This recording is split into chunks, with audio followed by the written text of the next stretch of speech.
आवाम जानती है कि क्या सही है क्या गलत है की बात कहने के लिए की वजह से अंदर गए हैं। 10 साल से अमानतुल्लाह जो विधायक है, कभी उन्होंने कोशिश की आपको किसी तरह की मदद पहुंचाने की? मैंने कभी लोकल लीडरशिप पे कोई यकीन नहीं किया।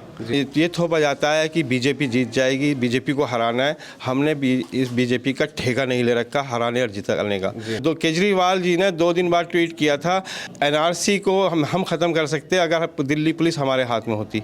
मैं ये कहता हूँ मजलिस पर कैसे ठप्पा लगा हुआ है, फिर हरियाणा में आम आदमी पार्टी पर ठप्पा लगना चाहिए कि बीजेपी की बी टीम थी। गुजरात के अंदर जो हालात पैदा किए, जो इतने कम इतना वोटों का बंटवारा हुआ, तो बी टीम बीजेपी की आम आदमी पार्टी है। सबसे बड़ा अगर खाकी पैंट पहनता है कोई तो केजरीवाल है। तो मुसलमानों को डरा के बीजेपी का मुखौटा दिखा के वोट हमसे न मांगा जाए। शिफाउर रहमान को हराती है तो वो शिफाउर रहमान को नहीं हरा रही, अपने मुस्तकबिल को हराएगी। दोस्तों, जैसा कि आप जानते हैं कि दिल्ली के विधानसभा चुनाव के 5 तारीख को वोट डाले जाने हैं। शिफाउर रहमान भाई को जो है वो कस्टोडियल पैरोल मिली थी और अभी आवाम से मिले। मैं जानने की कोशिश करूँगा आप लोगों से मिले हैं, कैसा लग रहा है ओखला विधानसभा में आपको? नहीं, ओखला विधानसभा का इलेक्शन कोई हम नहीं लड़ रहे हैं, ओखला की आवाम लड़ रही है जी। और आवाम जानती है कि क्या सही है क्या गलत है जी। और हक की बात करने वाले और हक की बात कहने के लिए हम हक की बात कहने के लिए की वजह से अंदर गए हैं और ये बहुत अच्छे से आवाम जानती है। और मैं अपनी आवाम से, ओखला की आवाम से और मुस्तफ़ाबाद की भी आवाम से, दोनों जगह की आवाम से यही गुजारिश करूंगा और ये अपील करूंगा कि दोनों जगह AIMIM के कैंडिडेटों को, मुस्तफ़ाबाद से ताहिर हुसैन और ओखला से शिफाउर रहमान को कामयाब बनाएं। अच्छा शिफा भाई, आपको लगता है कि बहुत कम वक्त मिला है आपको चुनाव प्रचार के लिए? जो भी मिला है अच्छा है। हमारे ओखला की आवाम बहुत समझदार है। सबसे बड़ी बात यह है कि ओखला की आवाम बहुत मैच्योर है। शायद दिल्ली के अंदर बहुत कम विधानसभाएं ऐसी हैं जितनी मैच्योर ओखला की आवाम है उतनी मैच्योर कहीं नहीं। यहाँ से बहुत मैच्योरिटी से वोट कास्ट करते हैं। वो समझते हैं क्या सही है क्या गलत है, किसको वोट कास्ट करना किसको नहीं करना, बहुत अच्छे से समझते हैं ओखला की आवाम। आपकी बीवी आपके बच्चे कैंपेन कर रहे हैं, 10 साल से अमानतुल्लाह जो विधायक है, कभी उन्होंने कोशिश की आपको किसी तरह की मदद पहुँचाने की? देखिए, वो मैंने कभी लोकल लीडरशिप पे कोई यकीन नहीं किया और ना मैंने कोई मैसेज भेजा है और ना मैंने जाना कि कोई किसी तरह की कोई मदद करे या आए। अब जिसका जो फ़र्ज़ बनता था उसे वो करना चाहिए था। अब किसी ने कोई फ़र्ज़ अदा किसी ने किया है, किसी ने नहीं किया। मैं इसकी शिकायत या किसी के इस बारे में कोई बात नहीं करना चाहता। सबके अपने फ़राइज़ होते हैं, अपने काम होते हैं, अपनी ज़रूरियात होती है। इंसान अपने ज़रूरियात अपने फ़राइज़ उसी तरह से अंजाम देता है। अच्छा, बहुत करीब से आपने ओखला को देखा है, आप प्रोटेस्ट में रहे हैं। क्या लगता है कि ओखला में कौन सी ऐसी चीज़ें जो करनी चाहिए और अगर आप विधायक बनते तो आप करेंगे? देखिए, मैं ये इलेक्शन ओखला विधानसभा का ज़रूर लड़ रहा हूँ, लेकिन असल मकसद ओखला विधानसभा का पूरे हिंदुस्तान के अंदर एक मैसेज पहुँचाना है जी।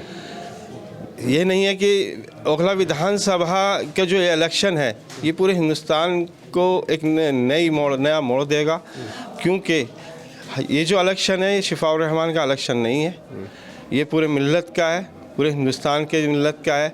जो हमारे ऊपर ये इल्ज़ाम लगाया जाता है, जो हम पे एक बात थोपी जाती है, ये थोपा जाता है कि बीजेपी जीत जाएगी, बीजेपी को हराना है। हमने इस बीजेपी का ठेका नहीं ले रखा हराने और जिताने का। हिंदुस्तान की आवाम है, जिसको चाहेगी जिताएगी, जिसको चाहेगी हराएगी। हमें ये कहकर, ये डराकर, ये मुखौटा बीजेपी का दिखाकर जो हमसे वोट ठगे गए अभी तक, और जो हमारे इश्यूज़ हैं वो रेज़ नहीं किए गए। अफसोस की बात है, हमारे जो मेन इश्यूज़ हैं उनको पीछे छोड़ दिया जाता है और ये दिखा दिया जाता है कि बीजेपी जीत जाएगी। हम ही थोड़ी हैं बीजेपी की। अगर बीजेपी से किसी को परेशानी है तो हमें अकेले को नहीं है, सबको है। पूरे हिंदुस्तान में जो हालात है सबको है, दलितों को भी है, पिछड़ों को भी है, सबको है। सब लोग मिलकर करेंगे जो भी फैसला करना है। अकेले मुसलमानों ने हमारे भी तो इश्यूज़ है, हमारे इश्यूज़ को पीछे क्यों छोड़ा जाता है? हमारे इश्यूज़ है एजुकेशन का है, रोज़गार का है। पूरे हिंदुस्तान के अंदर आप देखिए मुसलमानों के साथ क्या बर्ताव बढ़ता जा रहा है।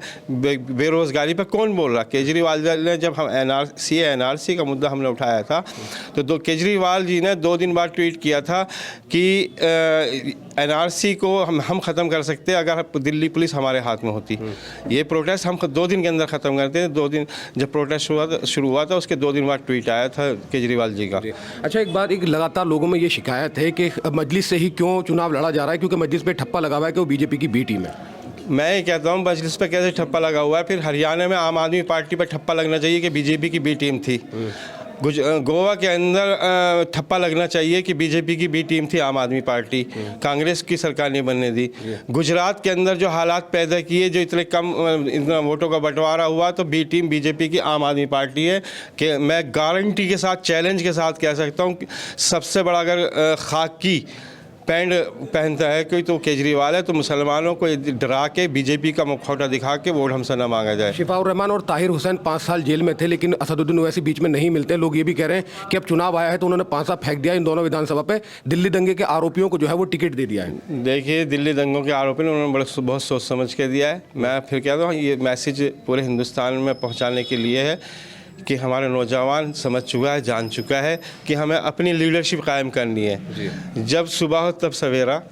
मैं इतना बताना चाहता हूँ कि आज हम 1-2 सीट पर लड़ रहे हैं, कल को 10 पे भी लड़ेंगे। शुरुआत तो हमें कहीं से करनी पड़ेगी। शुरुआत एक से ही सही, शुरुआत तो हमें करनी है। हम शुरुआत करेंगे तभी हम अपने लीडर बना पाएंगे, तभी हम सामने वाली पार्टी के साथ नेगोशिएट कर पाएंगे, तभी अपने मुद्दों को आगे बढ़ा पाएंगे। अच्छा शिवा भाई, एक और डर दिखाया जा रहा है, कहा जा रहा है अगर बीजेपी किसी वजह से विधानसभा का चुनाव जीत जाती है ओखला से, तो बिल्डिंगें तोड़ देंगे, तुम्हारे सीवरों में काम नहीं होगा, तुम्हारे लिए कोई आके नहीं खड़ा होगा। इसको कैसे देखेंगे आप? 10 साल से मोदी जी की सरकार है, क्या हुआ है हिंदुस्तान में? हाँ? अब आने वाले 5 साल भी उनकी सरकार रहेगी। क्या हो रहा है मुसलमानों के साथ? सबके साथ हो रहा है, दलितों के साथ हो रहा है, पिछड़ों के साथ हो रहा है। ये आइन बनाया, ये संविधान, ये कॉन्स्टिट्यूशन जो बाबा भीमराव अंबेडकर जी ने दिया है, इसके तहत जो हमारे कोर्ट है, सुप्रीम कोर्ट है, न्यायालय हैं, न्यायपालिकाएं हैं, तो इससे हमें राहत मिलेगी। हमें इन पर भरोसा है, हमें न्यायालय पर बहुत भरोसा है, हमें आइन पर भरोसा है।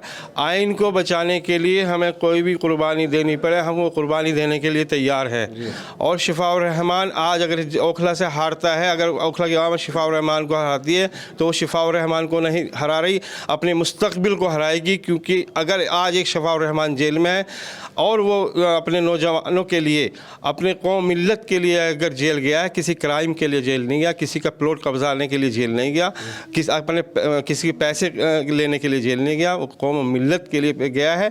आने वाले वक्त में अगर आज एक शिफाउर रहमान को हराएंगे तो 10 शिफाउर रहमान को हराएंगे। आज अगर एक शिफाउर रहमान को जिताएंगे तो आने वाले वक्त में 10 शिफाउर रहमान पैदा होंगे। अच्छा, एक लास्ट सवाल और जानना चाहूँगा, क्योंकि जैसी आपकी कंडीशन है वैसी ताहिर हुसैन की कंडीशन है, क्या कुछ कहना चाहेंगे मुस्तफाबाद की आवाम से ताहिर हुसैन के लिए? मैं ताहिर हुसैन के लिए भी अपील करना चाहूँगा कि वहाँ के लोग मुस्तफाबाद के बहुत सोच समझ के वोट करें, वोट कास्ट करें, और ताहिर भाई को भी ज़्यादा वोटों से जिताने की कोशिश करें। बहुत बहुत शुक्रिया शिफा भाई। तो मैं आपको बता दूं, ये शिफा भाई हैं जो चुनाव में है और अपील भी की है, बहुत सारी बातें भी बताई हैं। कैमरा पर्सन तमन्ने के साथ मैं मजहर खान, मिल्लत टाइम्स, दिल्ली। मिल्लत टाइम्स को जारी रखने और मजबूत बनाने के लिए हमारी आर्थिक सहायता कीजिए। ये एक आजाद मीडिया हाउस और कमजोरों की आवाज है। आप हमें देखें, सुने, पढ़ें और हर महीने ज्यादा नहीं, सिर्फ 100 रुपए से मदद करें। डिटेल्स डिस्क्रिप्शन में मौजूद हैं।